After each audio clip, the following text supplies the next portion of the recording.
লক্ষ্মীপুর রামগঞ্জ থেকে কামাল ভাইয়ের জন্য পাইকারি আম, এটা আমরা আমাদের লোকাল কৃষকের কাছ থেকে সংগ্রহ করলাম। এবং সবচেয়ে ভালো যে আমটা, সবচেয়ে বড় সাইজের যে আমটা, হ্যাঁ, এখান থেকে 2-3টা আম আমরা এখানে উঠাই দিলে বুঝতে পারবো কয় কেজি হচ্ছে। এটা তুলে দেয়, দেখতে হবে। 2টা আম দিছি, হ্যাঁ, প্রায় 65। আরেকটা আম দাও, আরেকটা আম দাও। 3টায় প্রায় 1 কেজির কাছাকাছি, ঠিক আছে। তাহলে 3-4টা লাগবে 1 কেজিতে, ঠিক আছে। এই যে 1 কেজি 300 গ্রাম, এটা বেশি হয়ে গেছে। এই সাইজের আম মোটামুটি ম্যাক্সিমাম, কিছু আম তো ছোটো বড়ো, এটা গাছের জিনিস। এবং আমের কালার, আমের সাইজ সব তলে, এই যে দেখতে পাচ্ছেন এখানে আমগুলা সব সুন্দর সুন্দর চমৎকার। একটু হালকা পাতলা স্পট থাকতে পারে, কোনো কেমিক্যাল নাই, তাই ঢেল দাও।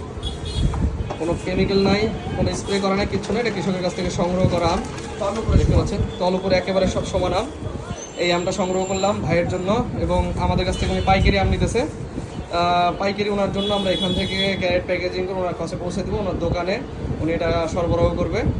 এটার সাথে আরও ফজলি নিতে চাইছে, এবং সুরমা ফজলি, সেগুলো আমরা লোকাল কৃষকের কাছ থেকে সংগ্রহ করে দেবো ইনশাল্লাহ। আর আমাদের বাগানের আমও কিছুক্ষণ পরে আসবে, ঢুকে যাবে। আসসালামু আলাইকুম।